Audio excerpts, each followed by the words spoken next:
선을 이루시는 하나님이라는 제목으로 우리 말씀의 은혜 같이 나누겠습니다. 지금 각 집에 보면 텔레비전이 있잖아요. 지금은 텔레비전이 사이즈도 크고 또 얇고, 그런데 어린 시절 제가 생각해 보니까 텔레비전이 작고 두툼하고 또 너무 귀해서 어떤 거는 문짝도 있었어요. 그렇죠? 그리고 심지어 거기다 자물쇠로 잠가 놓는 집도 있었어요. 예. 채널이 누르는 게 아니라 드르륵 드르륵 돌리는 거였고요. 그 당시에 텔레비전에서 나왔던 그 드라마들을 보면 드라마의 배경에 부잣집이 나오고 그 부잣집에 항상 가사 도우미 아주머니가 계셔요. 그럼 이제 유선 전화로 따라라라릉 전화가 오면 가사 도우미 아줌마가 전화를 받는데 여보세요 이렇게 받지 않았습니다. 한번 기억을 떠올려 보세요. 그 부잣집 아줌마들은 뭐라고 받았냐면, 예, 평창동입니다, 한남동입니다, 성북동입니다, 연희동입니다. 예, 이렇게 자기의 동네를 이야기했어요. 그 부자들이 사는 동네죠. 그리고 집들도 아주 크고 좋습니다. 제가 고등학교 때 저하고 같은 학교 다니던 친구 중에 하나가 그 부자 동네 중에 하나인 연희동에 살았던 친구가 있었어요. 전직 대통령들이 많이 살았던 곳이거든요. 남자아이들이니까 그 마당에 가서 이제 고무공으로 손야구를 하는 거예요. 그래서 있는 힘껏 제가 팡 치면 집이 얼마나 넓은지 담장을 안 넘어가요. 야, 그럼 나 넓죠. 서울인데 어디 지방 이런 전원주택도 아니고요. 그리고서 이제 숨바꼭질을 하잖아요. 집주인이 술래예요. 그리고 이제 친구들이 이제 숨는 겁니다. 제가 지하에 어느 방에 들어가서 나름 안 들키겠다고 숨었어요. 한 10분, 20분 지났는데도 찾으러 오질 않아요. 이상하다. 끝났나? 하고 이제 올라가서 집에 갔더니 자기들끼리 간식 먹고 있어요.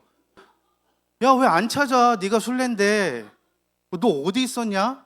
너 지하에 저쪽에 가니까 무슨 조그만 방의 구석에 뭐 있던데. 그러니까 집주인이 하는 말이, 거기도 방이 있었냐? 2층 집이었고 지하가 있는데 11개까지 방을 세봤는데 그거 이상으로 더 있는지는 잘 모르겠다고. 그 정도로 집이 넓었어요. 그리고 그 친구랑 그 어머니가 그 친구의 옷을 사주러 백화점에 데리고 갈 때 같이 동행하면 똑같은 걸 하나씩 사주곤 했어요.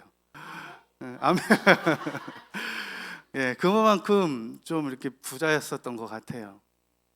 한 개인이 부를 이루고 그 부를 이렇게 누리고 살아가는 것도 그 정도 사람들이 놀랄 만큼 그렇게 잘 살고 그 부가 아주 넉넉한데, 이 페르시아 제국의 이 아하수에로 왕을 한번 떠올려 보십시오.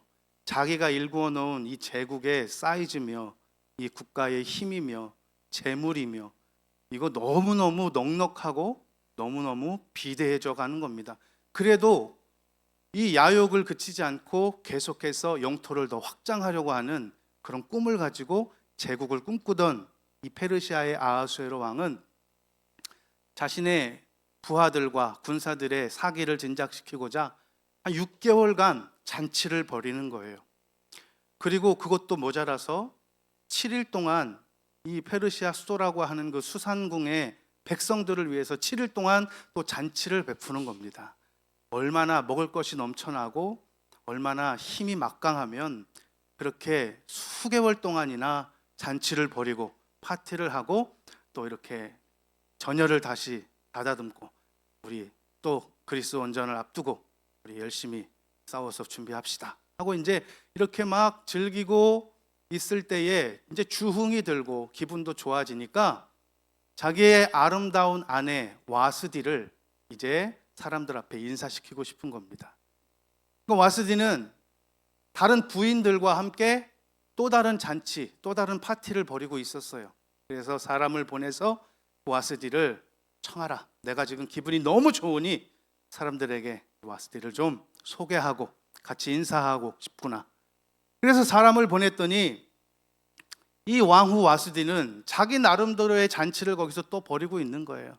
여러분 생각해 보세요. 고관 대작들이 또 그 부인들이 찾아와서 왕후에게 얼마나 아첨도 떨고 얼마나 그 비위를 맞춰주고 얼마나 거기 어깨가 으쓱했겠습니까? 어머 왕후님, 이 귀걸이 너무너무 예뻐요. 그런데 그 귀걸이가 왕후님이 미모에 못 받쳐주네요. 여러분 이런 말 한마디에 그냥 껍벅 넘어가는 거예요. 너무너무 기분이 좋고 지금 하늘을 나르고 있는 겁니다. 그런데 이런 찰나에 왕이 자기를 부른다고 하니 가고 싶은 마음이 들겠어요, 안 들겠어요? 그래도 가야 돼요, 안 가야 돼요? 그래도 가야 됨에도 불구하고 자기 잔치에 빠져서 왕의 잔치에 초청하는 것을 거부하고 못 간다고 전해라. 안 간다 그러는 거예요. 그러니까 이 소식을 전해들은 아하수에로 왕이 너무너무 화가 나는 겁니다. 그리고 이 왕이 어쩔 줄 모르고 화가 주체가 안 되니까 이 주위 신하들이 이 왕을 진정시키려고 또 왕에게 즉흥적으로 이야기합니다. 왕이요, 절대 권력자인 왕의 명을 어기는 이 왕후 와스디가 그 개인의 불순종의 문제만으로 끝나는 것이 아니라 이 소식이 만약 이렇게 지금 사기가 충천하고 지금 온 나라가 단합되고 힘을 모으고 있는 차에 각 가정마다 이 소문이 퍼지면 각 가정의 부인이며 그 자녀들이 어디 남편의 말을, 부모의 말을, 그 권위를 순종하겠습니까? 이참에 본보기를 보이셔서 와스디를 즉시 폐위시키는 것이 마땅한 줄로 아래요. 그러니까 술도 거하게 취하셨겠다. 기분도 언짢겠다. 창피하고 부끄럽고 지금 민망한 상황에서 이런 이야기를 하니까 그 말이 너무 좋게 여겨지는 거예요. 당장 전연을 폐위시키도록 해라. 여러분, 똑같은 와스디였어요. 불과 몇 초 전에는 왕후로서의 그런 대접과 영광을 누리고 있었는데 여러분, 그 왕의 명을 거역하고 왕의 부름에 순종치 않으니까 왕후의 대접이 아니라 즉시 전연이 되는 겁니다. 여러분 사극 같은 거 보셔서 아시죠? 한순간에 그 보좌에서 한순간에 나락으로 떨어지는 겁니다. 왕의 명을 어기고. 와스디가 착각한 거예요. 내가 지금 누리고 있는 이 영광은 사실 왕후이기 때문에, 더 엄밀히 말하면 아하수에로 왕의 아내이기 때문에 누리는 영광이지 독립된 영광이 아니었거든요. 그럼에도 불구하고 와스디는 착각했습니다. 지금 내 잔치, 내 파티가 너무 좋고 기분이 좋으니 이 영광이 누구에서부터 온 건지를 잊어버리는 거예요. 그러니까 앞뒤 분간을 못하고 착각한 와스디는 즉시로 폐위되는 일이 벌어졌습니다. 저와 여러분, 하나님께서 우리를 잘 되게 하실 때 우리에게 영광스러운 직분도 주시고 영광스러운 삶을 허락하실 때 이게 나 개인 때문에, 나 자신 때문에 일어나는 현상이 아니라 내가 왕 되신 예수 그리스도 안에 있으니 하나님께서 당신을 위하여 나를 영광스럽게 하시는구나. 여러분 이 고백이 있어지기를 주님의 이름으로 축원합니다. 내가 누구 때문에 이 은혜를 누리고 이 영광을 누리고 있는지를 잃어버리면 그 사람은 한순간에 나락으로 떨어지게 돼요.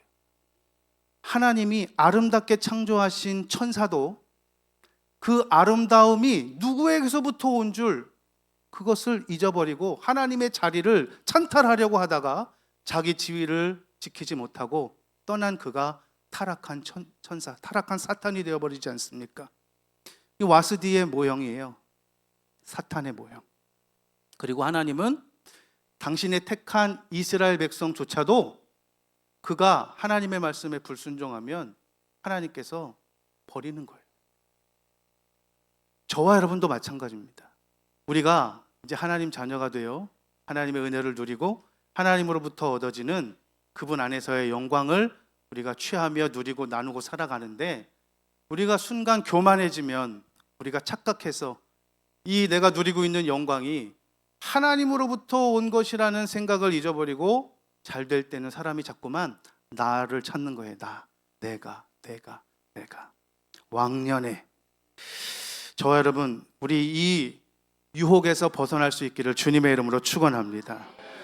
독립된 영광은 그리스도인들에게는 없는 겁니다. 주님 안에 예속된 영광을 누리는 저와 여러분들의 삶이 될 수 있기를 주님의 이름으로 축원합니다. 아무리 자기의 잔치가 기뻐도, 거기에 흥이 나도 왕이 부르면 즉시로 순종하고 갔어야 됨에도 불구하고 자기 잔치에 빠져서, 자기 기쁨에 빠져서 왕의 잔치에 참여하지 않는, 그를 즉시로 폐위시킨 것처럼 저와 여러분도 마찬가지예요. 우리가 이 세상에 살아가면서 내 기쁨에, 내 즐거움에, 나의 육신의 만족에 빠져 살 때가 순간순간 있어요.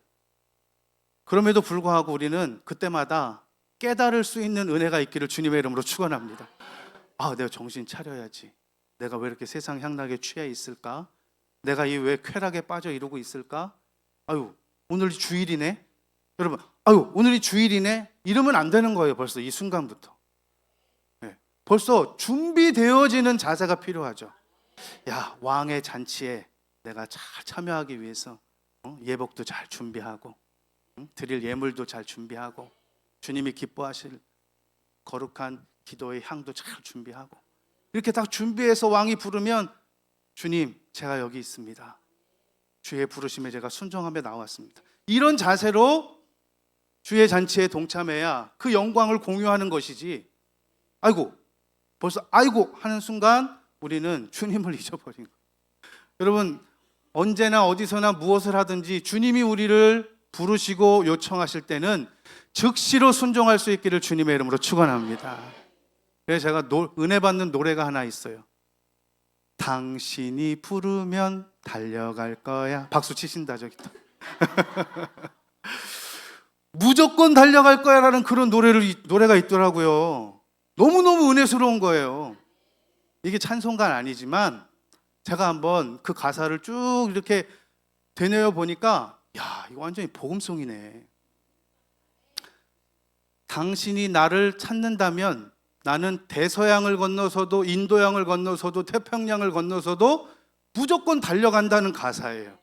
여러분, 사람도 사랑하는 어떤 대상이 원하면 그렇게 하고 싶은 마음이 들잖아요. 여러분, 하나님께서는 하나밖에 없는 당신의 사랑하는 아들을 우리를 위하여 주시면서까지 우리 사랑하셨는데, 주님이 우리를 부르실 때 내가 무조건 해야 돼요? 유조건 해야 돼요? 여러분, 무조건 될 수 있기를 주님의 이름으로 축원합니다. 자, 이렇게 와스디는 폐위됐습니다. 그리고 나서 이 페르시아가 한 3년 정도의 시간이 지난 동안에 한 2번의 전쟁이 있었어요. 그런데 그 전쟁에서 실패하고 맙니다. 출혈이 좀 있었죠.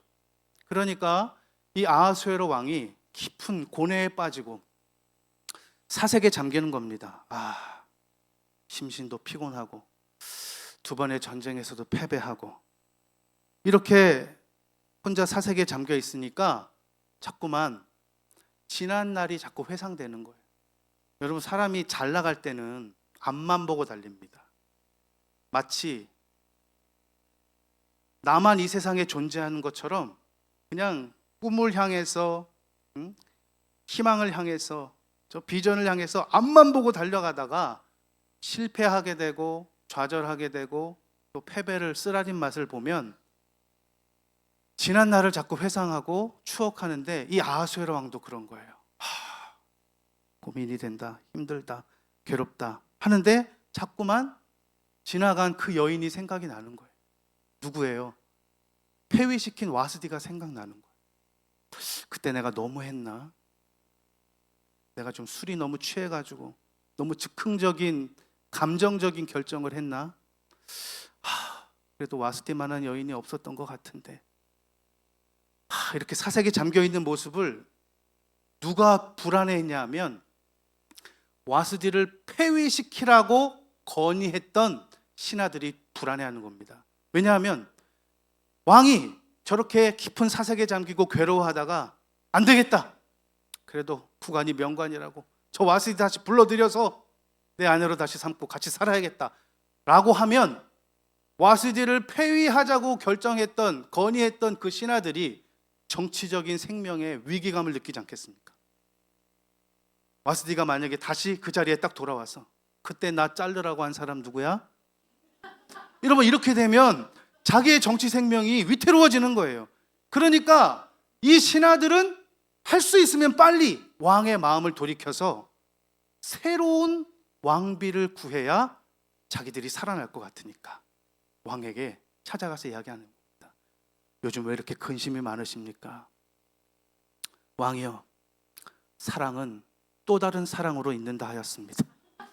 그러니 지금 전국에 조서를 내려 가장 아리따운 그 와스디가 조금 더 생각나지 않을 만한 아름다운 여인을 후궁으로 맞아들여서 왕의 부인으로 삼는 것이 가한 줄로 아래요. 그러니까 안 그래도 허전하고 그립고 공허한 마음에 복음의 소식처럼 들리는 거예요. 그럴까? 그게 좋겠지? 자, 여봐라, 이 신하의 말대로 하거라 하고 조서를 내려서 온 나라의 가장 아리따운 처녀들을 다 불러 모아 이제 왕 후에 선발전을 펼치게 되는 그 배경이 오늘 본문입니다. 그래서 그 배경 가운데 이제 새로운 와스디를 이을 새로운 왕후로 등장하게 될 인물이 이제 에스더가 드러나게 되는 상황을 오늘 설명하고 있는 거예요. 여러분, 이러한 과정들이 일어나는 것을 에스더는 알았을까요? 몰랐을까요? 전혀 모르죠. 이러한 속사정이 있어서 지금 왕후 선발전이 이제 시작될 것이고 자기가 거기 후보로 나아가서 나중에 자기가 선발될 것이라는 것은 상상조차 못하는 일이었습니다. 이게 바로 하나님의 섭리라고 합니다. 여러분, 이 세상에 일어나는 일은 절대 우연이 없습니다. 하나님의 섭리만 있을 뿐입니다. 그래서 우리가 혹여나 살아가시다가 내가 원치 않는 일을 당해서 조금 아프거나 힘들거나 지치거나 또 원망스러울 만한 일이 생각나거든 재수 없다고 생각해야 돼요? 다 뜻이 있겠지라고 생각해야 돼요? 그렇죠. 이해되지 않는 일이 있다 할지라도 다 하나님의 깊은 뜻이 있겠지. 이와 같은 고백이 저와 여러분들에게 있어야 할 줄로 믿습니다. 보세요, 여러분. 아수에로 왕의 후회와 자신들에게 닥칠 정치적 생명을 걱정하던 이 신하들과 또 이 왕의 변덕스러운 결정이 다 맞물리고 복합적으로 섞여서 새로운 왕후를 선발하게 하고 거기에 에스더가 드러나게 되는 이 놀라운 일들이 어떻게 우연이겠습니까? 성경은 이렇게 말하고 있어요. 로마서 8장 28절을 같이 한번 읽겠습니다. 시작. 하나님을 사랑하는 자 곧 그 뜻대로 부르심을 입은 자들에게는 모든 것이 합력하여 선을 이루느니라. 아멘. 하나님 앞에는 절대로 우연이라는 것은 없어요. 하나님은 원치 않는 상황을 통해서도 마침내 하나님의 뜻을 이루시는 선하시고 자비하시고 의로우신 좋으신 하나님이란 사실을 믿으시길 바랍니다. 요셉이란 한 인물, 그가 애굽의 총리가 되는 그 과정들 역시 우연이라고는 찾아볼 수 없는, 우리가 성경을 읽으면서 깨닫게 되잖아요. 아버지의 사랑을 입고 살아가는 것이 최고의 좋은 환경으로 우리는 생각할지 몰라도 하나님은 그 자리에서 벗어나게 하셔서 오히려 형들의 시기 질투, 좋은 것은 아니지만 그런 방법을 통해서 애굽의 노예로 팔려가게 되고 그 노예 생활을 하는 가정 가운데 거기서 주인에게 인정받고 충성스러운 가정의 모든 일을 다 맡기는 가정 총무가 돼서 이제 행복하게 살아가는 것이 가장 좋은 이 스토리라고 생각하지만 억울한 누명을 쓰고 감옥에 가게 되는 이 놀라운 희한한 일들, 그리고 그 감옥에서 간수들과 모든 죄수들에게 다 인정받고 사랑받는 그래서 나중에 모범수로 풀려나지 않을까 이런 기대감을 갖는 것이 좋은 스토리인 줄 알았지만 왕의 두 신하가 갇혀있는 감방에 함께 있게 되고 거기서 아무도 해석할 수 없는 그 꿈 해석을 통하여 장차 바로왕의 꿈 해석을 이루기까지, 그래서 그 방법으로 애굽의 총리가 되어 자기의 사랑하는 가족들을 기근으로부터 다 해결해주고 생명 살리는 놀라운 역사를 이루신 것이 하나님의 섭리인 줄로 믿습니다. 그래서 저와 여러분들이 우리가 신앙하며 살아갈 것 중에 하나가 다 내 뜻대로 되진 않더라고요. 살아가다 보면 기가 막히게 내 뜻대로 되지 않아요. 그런데 여러분, 그때마다 짜증내지 마시고 원망하지 마시고 한번 따라하겠습니다. 내 뜻대로 되지 않는 것을 보니 하나님의 뜻대로 되고 있구나. 할렐루야. 여러분, 이렇게 마음을 먹고 믿고 살아가시면 반드시 하나님께서는 마침내 합력하여 선을 이루시는 좋으신 분임을 믿게 하실 줄로 믿습니다.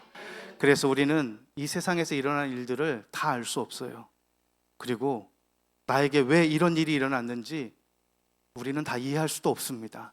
그런데 우리가 확실히 믿을 수 있는 건 좋으신 나의 하나님께서 이 모든 상황과 환경을 통해서도 좋게 하실 것이라는 그 성경에 근거한 믿음, 그 확실한 믿음이 저와 여러분의 믿음이 될 수 있기를 주님의 이름으로 축원합니다.